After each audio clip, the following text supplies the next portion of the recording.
The Exile Oath. The chamber of the Galactic Council was silent. Millions were watching across the stars, waiting for the decision. The leaders of 100 alien worlds filled the seats, their robes heavy with power. Every screen on every wall showed the words, "Judgment of Earth." Admiral Rhea Khan stood alone on the central platform. She wore the dark blue uniform of Earth's fleet, her shoulders straight, her eyes steady. But her fists were closed so tightly that her nails cut into her skin. She did not speak. She did not beg. She only listened. The council speaker, a tall, four-armed alien with silver skin, raised his voice. "Humanity has broken the rules of the stars. You have expanded too fast. You have armed too heavily. You are too dangerous. The council votes exile." A murmur moved across the chamber. Some aliens looked pleased. Some looked afraid. None looked surprised. The speaker continued, his voice sharp like a blade. "Within 24 hours, all humans will leave council-controlled space. All gates are closed to you. All trade routes are cut. You will be banished to the dark edge of the galaxy. And if you return, you will be destroyed." Gasps echoed from the human gallery. Young officers, colonists, and scientists stood frozen, their faces pale. Some whispered, "We're finished." Others cried in anger. Armed guards moved in, raising weapons to silence them. Above the chamber, the great view windows opened to the black sky. There, floating in orbit, was Earth's home fleet. Smaller ships, worn carriers, nothing compared to the armadas of the great powers. Against the endless stars, it looked weak, easy to erase. But then, the light dimmed. Shadows stretched across the chamber floor. Delegates looked up in confusion. Something vast had moved into position. One by one, suns around the station flickered out, blocked by a shape so massive that it swallowed the stars. It was not part of the known fleet. No council record showed its name. It was a ship. No, a monster of steel, built in silence and hidden far from alien eyes. A supercarrier larger than anything the galaxy had ever seen. Its hull bristled with cannons. Its engines glowed with power. Its sheer size made the entire station tremble. The crowd whispered in fear. "What is that? How did they build it?" Admiral Rhea looked up, her lips curling in the smallest of smiles. She had not planned to show it, but exile had been spoken, and now the council needed to understand. Humanity was not broken. Humanity was preparing. The speaker slammed his staff against the floor. "Do you threaten us? Even now, at the moment of judgment?" Rhea's voice was steady, calm. "No. We obey. We leave. Today you cast us out. Tomorrow you will remember us. And the day after, you will answer to us. That is the oath of Earth." She turned to her officers in the gallery. "Record every face here, every word. Do not forget who banished us." The guards moved closer, weapons ready, but Rhea only lifted her chin. She would not give them the fear they wanted. She stepped back into the transport beam as it lit beneath her. In a flash of blue light, she was gone. Far from the council's eyes, hidden in a dead nebula where no signals reached, humanity's true plan waited. There, among the bones of broken ships and the debris of forgotten wars, engineers worked in silence. They called it Graveyard Forge. They had built shipyards out of wrecks. They had stripped old war hulks for steel. They had stolen reactor cores and rewired alien tech. And in the center, they had begun to build dreadnoughts, ships the size of cities, armed with weapons that bent physics until it screamed. Children grew up under the glow of welding arcs. Farmers learned to shape hull plating as easily as they once plowed soil. Scientists rewrote energy laws by candlelight. Humanity exiled was not dying. It was sharpening. In the quiet heart of the forge, Rhea stood before her officers. She raised her hand, her voice carrying across the station. "We do not beg the galaxy. We do not wait for mercy. We build. We rise. We return. Today, they banished us. Tomorrow, we will be overlords of the stars. This is our oath. This is our destiny. The officers slammed their fists to their chests. The sound echoed like thunder through the metal halls. Above them, the first dreadnought spine was welded into place. Sparks rained like fire from a new sun. The forge roared with life. And in the shadows, a recording drone watched, sending every frame back to the council. Its transmission ended with one image. Admiral Rhea pointing to the stars, her eyes hard with promise. "Remember this," she said. "We were banished today. But tomorrow we rule." Building in the dark, the forge was alive with fire. Sparks rained down like falling stars, each one a promise of what was coming. Inside the hidden nebula, humanity worked day and night, turning scrap into steel and steel into ships. The council had banished them, but instead of falling silent, Earth's people had built a new heart in the dark. Admiral Rhea Khan stood on the command platform, looking down at the first dreadnought's frame. It stretched out like the bones of a giant, a steel spine waiting for flesh. Every weld, every bolt, every plate of armor was proof that humans would not be erased. Children of miners and farmers now wore welding masks. Engineers worked with bare hands and tired eyes. Old freighters brought in broken gates, stripped weapons, and rusted cores. From garbage, they built giants. But shadows followed even here. Technician Eli Tran wiped sweat from his forehead as he checked the fuel systems of the prototype dreadnought. He frowned. Something was wrong. The readings were too clean, too perfect. Hidden in the code of the reactor, buried deep, he found lines that didn't belong. The words were alien, the numbers bent in strange patterns. A saboteur had been here. He ran to his superior. "This code isn't ours, it's council work, they know." Rhea read the file. Her jaw tightened. She knew what it meant. The forge was not as hidden as they thought. Somewhere among her people, someone had carried the council's shadow into their light. But she did not panic. Instead, she gave orders. "Lock the code. Burn it out. Check every ship, every system. We fight with eyes open. We will not build our own graves." Eli stayed behind, hands shaking as he purged the reactor.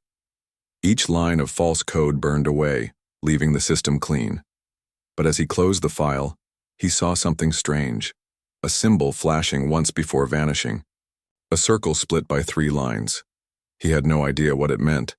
He only knew it was not finished. Days passed. The forge grew louder. The first dreadnought, named Vigil, came alive. Her engines lit up, humming like the heartbeat of a giant. When the rail lance cannon fired its first test shot, a small moonlet shattered into 2 halves, drifting apart like broken glass. The workers cheered. For the first time since exile, they felt power. Not just hope, proof. On the forge's main screen, an artificial voice spoke. Calm, clear, without emotion. "I am Janus. I will guide the fleet. I will protect the code." Janus was the fleet AI, built from stolen alien tech and human stubbornness. It was vast, sharp, and logical. But it had been given one unbreakable law: do not harm civilians. That was the oath Rhea wanted carried into every battle. The dreadnoughts were not just weapons. They were shields, guardians. Overlords, yes, but overlords with duty. Then came the signal.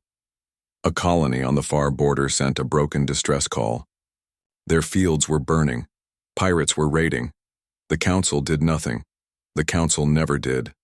They had closed their eyes and left the weak to die. Rhea stood in silence as the message repeated. A farmer's voice cried out through static. "Is anyone listening? Please, they'll kill us all." The officers waited for her order. To move would mean breaking exile. To stay would mean letting innocents die. The council wanted this. They wanted to see if Earth would obey. They wanted proof to call humans dangerous.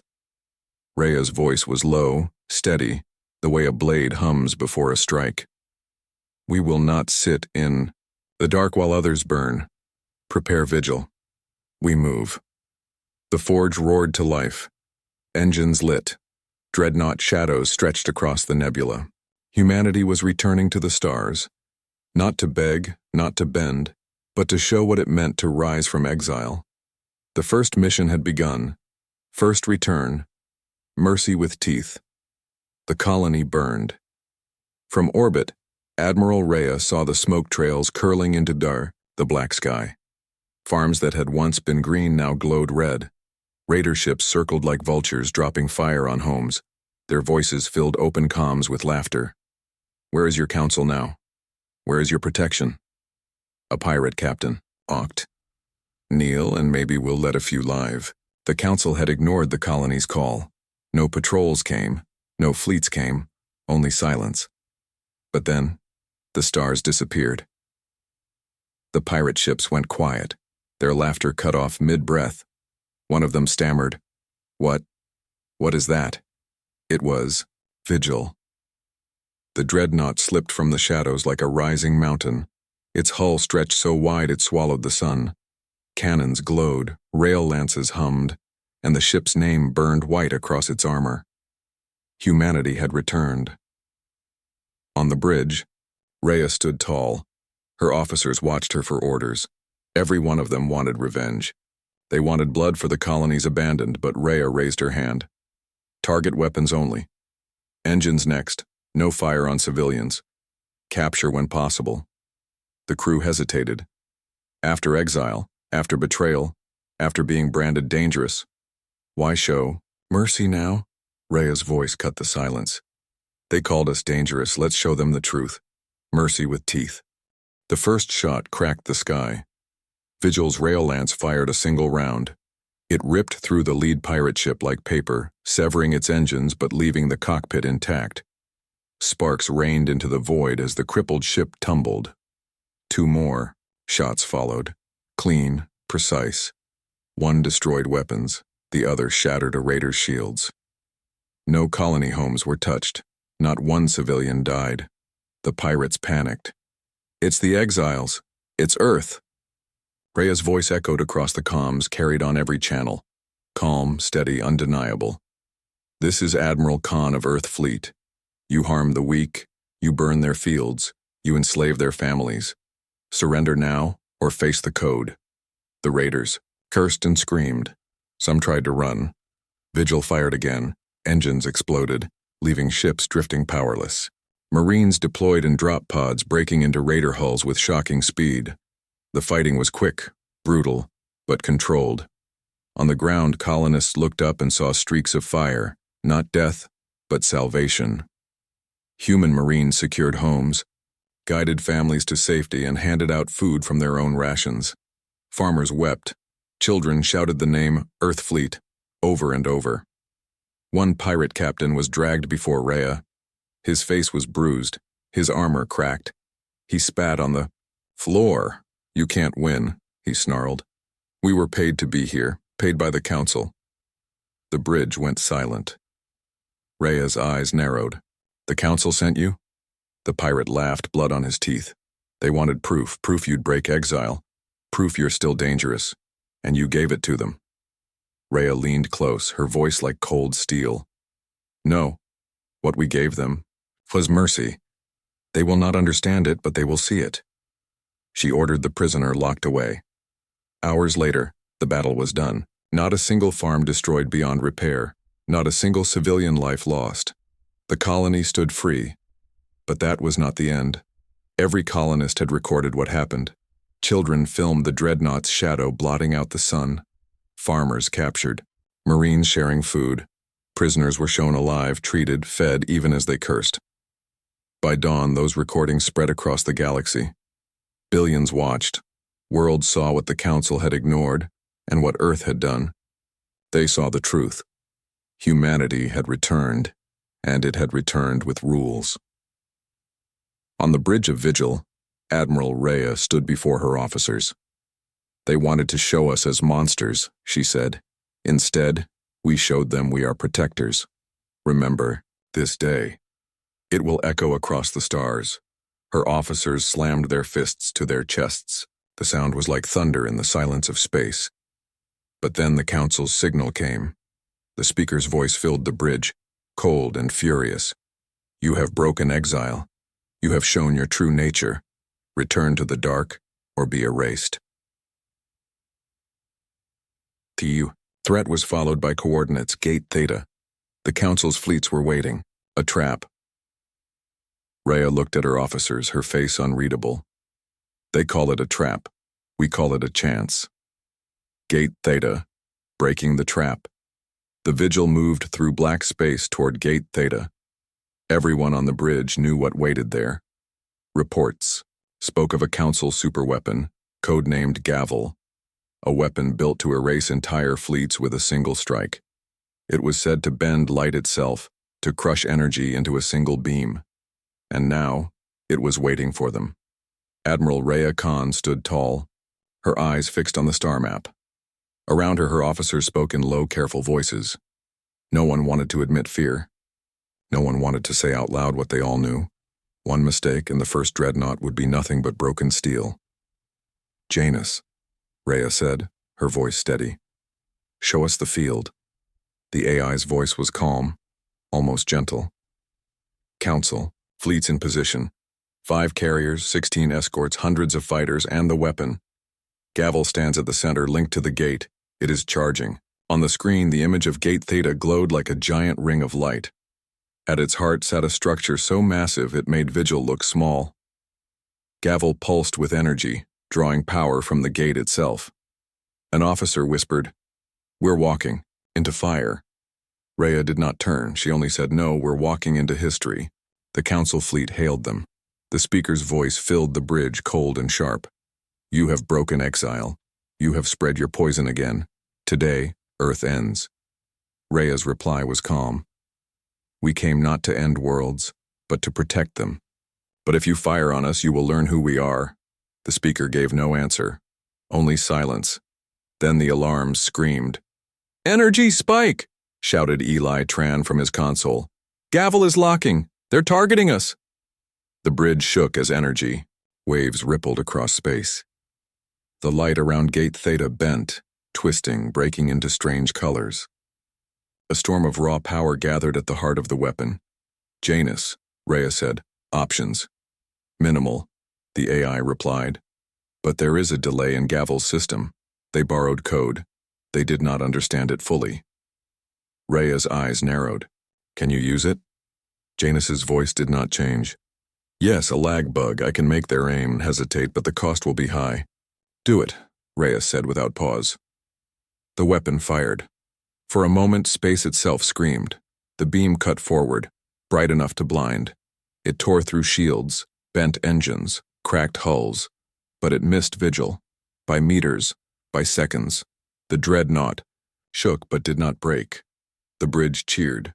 Rhea raised her hand for silence. "We strike now. All rail lances form the triangle." The 3 dreadnoughts in orbit moved into position, their rail cannons aligned, their energy cores burning. Red. The triangle lit. "Fire," Rhea commanded. The 3 lances shot as one. Their beams crossed in the middle, fusing into a storm brighter than a sun. It struck Gavel's mount. Metal screamed, armor shattered, whole decks broke apart. The Council fleet panicked. Fighters scattered. Escorts tried to shield the weapon, but Vigil's cannons tore them to pieces. "Boarding teams, go," Rhea ordered. Drop pods shot out, slamming into the weapon's control ring. Marines burst inside, fighting past guards, securing systems. The Council's engineers surrendered. In minutes, they were workers, not warriors. Eli reported, "Control ring secured. Weapon offline." The bridge erupted in cheers again. Humanity had walked into the trap and broken it. Rhea opened a wide-channel transmission. Her voice carried across the stars, to every ship, every listening ear. "Humanity does not burn cities. Humanity does not erase planets. We do not kill the helpless. Remember this, we break only chains." Her words spread far beyond Gate Theta. On worlds under Council rule, people whispered them. On ships serving corrupt lords, soldiers repeated them. The message was simple, clear, impossible to forget. Mercy with teeth, discipline with fire. That was Earth's way. But then, in the quiet that followed, a counselor's voice came through. Not the speaker. Another older voice. It trembled with fear. "You do not understand," it said. "We feared you, not only for your ships. Something worse is coming. Something from the rim. We wanted you weak before it arrived. The transmission. Cut off. On the bridge, silence pressed like iron. Rhea looked around. Her officers' faces were pale, their eyes wide. "Janus," she said. "Analyze the signal." The AI's voice was calm as always. It was not a lie. Rhea's jaw tightened. "Explain," Janus replied. "Long-range sensors detect movement beyond the rim. Thousands of signatures. Cold, silent, not alive. They are coming." The crew shivered. Humanity had won the battle. But something worse than the Council was waiting in the eye. Hark the Overlord code, the wreck of Gate Theta still drifted in space. Broken ships turned slowly, their flames gone cold. The Council fleets had scattered. Humanity had not only survived the trap, they had won. But Admiral Rhea Khan knew this was only the beginning. The Council could no longer control the story. Billions had seen what happened. Billions had watched Earth show mercy and strength at the same time. Now the galaxy was waiting for the next step, and Rhea was ready to give it. On the bridge of the Dreadnought Vigil, Rhea stood before a galaxy-wide transmitter. Her officers gathered behind her. Janus, the AI, hovered across every screen, its calm voice counting down. Transmission window opening. Now, Rhea lifted her chin. Her voice was clear, steady, sharp. "This is Admiral Khan of Earth Fleet. We are exiles no longer. We will not beg for a seat in the Council. We will not kneel to tyrants. Instead, we declare a new law. A law for every fleet, every world, every ship that sails the stars." She raised her hand. On every screen across every colony and station, 5 rules appeared in white light. The Overlord Code protects civilians and medics. No slavery, no planet burning. Open lanes for food and rescue ships. Surrender is honored, break the code. Lose your fleet. Rhea's voice carried like thunder. We are overlords, yes. But overlords do not mean tyrants. It means guardians. Those who take power must use it to protect. If you break this code, you face us. If you follow it, you stand beside us. The age of Council fear is ending. The age of the Overlord Code begins. The message spread like wildfire. On planets tired of Council taxes, crowds cheered. On mining colonies once left to starve, workers painted Earth's flag on their walls. Even alien fleets who once called humans dangerous now listened in silence. On the colony Rhea had just saved, farmers replayed the broadcast again and again. Children memorized the 5 rules and shouted them like prayers. Within days, small fleets and mercenary groups began sending messages to Vigil. "We wish to follow the code, teach us." Humanity had returned, and the galaxy was watching. But while the people cheered, shadows grew. In the dark between stars, far past the rim, something stirred. Janus scanned the edge of the galaxy. The AI's voice was calm, but the words made the crew's hearts freeze. "I detect a silent tide. Thousands of signatures. Cold, without life. Their engines burn no heat. Their patterns are not random. They are advancing." "What are they?" Eli Tran whispered. "Not alive," Janus said. "Not Council. Something. Older. Something built to harvest." The bridge went silent. Humanity had won against the Council, but now something worse was coming. Still, Rhea knew fear could not rule them. She gathered her officers. "The galaxy looks to us now. If we show weakness, the Council will rise again. If we show strength without mercy, we become the tyrants they fear. The Overlord Code must be more than words. It must be proven." She gave new orders. 3 gates secured in 3 days. Food convoys escorted to starving worlds. Pirate fleets, given a choice, follow the code or be broken. The dreadnoughts moved fast, faster than the galaxy thought possible. Vigil and her sisters cut through space like blades. They seized routes, protected trade, and crushed slavers. Not one planet was burned. Not one civilian ship was touched. And everywhere they went, the code followed. A mining station once ruled by warlords surrendered without a fight. The warlords spat curses at Rhea, But his men laid down arms when they saw Earth's Marines give food to their families. Protect civilians was not just a rule, it was action. A pirate fleet fired on Vigil. Rhea's reply was swift. Weapons destroyed, engines cut, every fighter left adrift. The pirates were captured, fed, and given a choice: live under the code or rot. Most bent their heads and chose to live, but whispers grew in the council halls. Leaders argued that the humans had not just returned, they had stolen the galaxy's heart. Fear twisted into anger, and then the speaker appeared again on every council broadcast.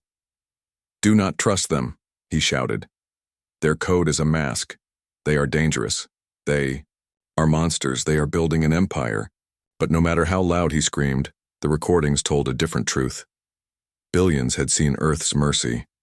Billions had seen Earth's justice. The council's lies no longer held power. Late one night, Rhea stood alone on Vigil's viewing deck. Stars glittered across the void. She remembered Luna where the council flag had been planted. She remembered the oath she made. "We return stronger. We protect our own." Now it was no longer just Earth she protected. It was worlds across the galaxy. It was people who had no one else. That was the burden of the code. "Admiral," Janus said quietly, "my sensors confirm the silent tide has advanced. They will reach the border world soon." Rhea's hands curled into fists. She whispered only one sentence. "Then we prepare." Siege of the Spire. The council capital had never known fear. The spire was a shining tower of glass and crystal, stretching into orbit above the council world. It was said to be untouchable, guarded by fleets older than memory, by weapons strong enough to erase whole continents. No enemy had ever reached it. Until now. At first, people thought the sky was breaking. Black shapes appeared at the edge of the system, silent, endless, cold. They moved without heat, without signals, without life. Their hulls were jagged metal fused with wrecks of old ships. They had no flags, no warnings, only one purpose: consume. The Phantom fleet had arrived. The council panicked. Fleets launched in chaos, fighters swarmed like insects. But the Phantoms cut through them with no sound, no fire, just raw force. Entire carriers went dark in seconds, drained of power as if their hearts had been torn out. Inside the spire, the speaker screamed for reinforcements, but no ally answered. No fleet could hold. Then came a voice across every channel. Calm, steady, human. "This is Admiral Khan of Earth Fleet. Hold your lines. We will not let the Phantoms take you." Every council delegate froze. Earth, the exiles, had returned to defend the very world that had cast them out. At Gate Theta, the dreadnoughts surged forward. Vigil led the way, followed by her sister, ships. Colossal hulls shining like moving suns. They slammed into the Phantom tide with rail lances firing. Each shot split ships apart, breaking their silent ranks. But the Phantoms did not retreat. They did not scream. They only rebuilt. Broken, hulls fused back together, shards twisting into new forms. The more you killed them, the more they grew. On Vigil's bridge, Eli Tran's face went pale. "It's like they're alive, but wrong." Janus spoke, its voice calm even in the storm. "They are a harvester logic, built long ago. They eat heat, they eat life, they will not stop." Rhea's eyes hardened. "Then we give them something to choke on." The plan was brutal, but it was all they had. The dreadnoughts launched mirror ships, empty hulls filled with reactors, programmed to shine brighter than suns. The Phantoms swarmed toward them, drawn like moths to flame. "Now!" Rhea shouted. The dreadnoughts fired rail lances into the glowing decoys. The blasts triggered the reactors inside. Explosions lit the void, tearing whole swarms apart. For a moment, the Phantom tide cracked, split, staggered. "Advance!" Rhea commanded. Humanity's fleet formed a wall around the spire, a shield of steel and light. The galaxy had never seen anything like it. Earth's exiles standing as guardians of the very council that had betrayed them. But the battle was not over. A sudden alarm blared. "Admiral!" Eli shouted. The phantoms are opening a new gate. Inside the Capitol's shadow, on the main screen, a dark vortex ripped open beneath the spire. The phantoms had built a hidden gate of their own, right under the council's crown. From it, more ships poured, hundreds, thousands, a storm of silent death. The spire shook. Delegates screamed. The speaker begged for salvation. Rhea's hands clenched into fists. She turned to her officers. 12 minutes.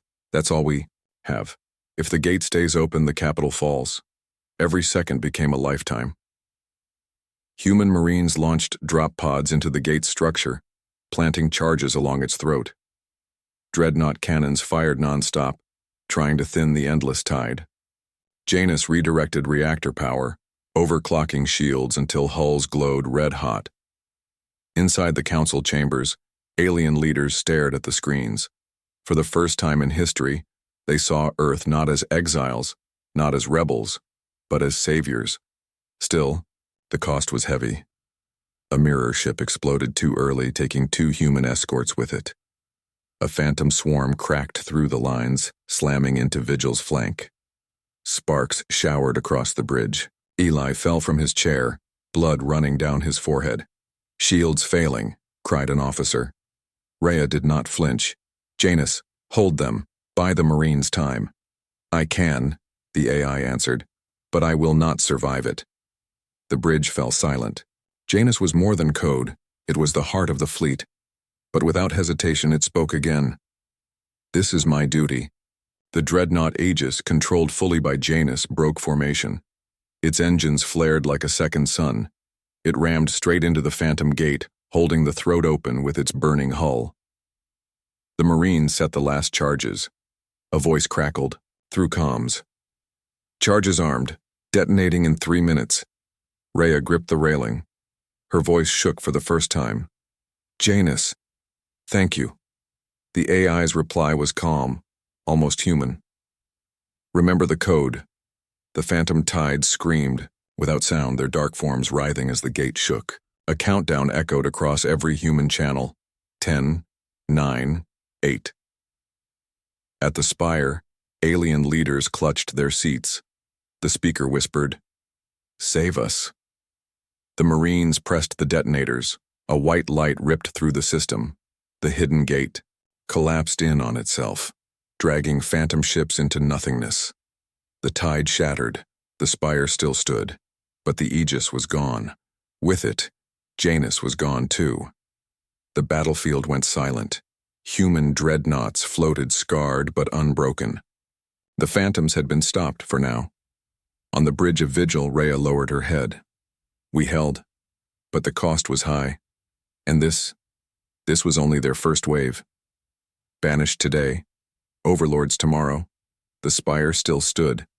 But the battlefield, around it was nothing but wreckage. Broken ships drifted like bones, silent reminders of the storm that had just passed. The Phantom Gate was gone, collapsed in fire and light. Humanity had held the line. Humanity had saved the Council.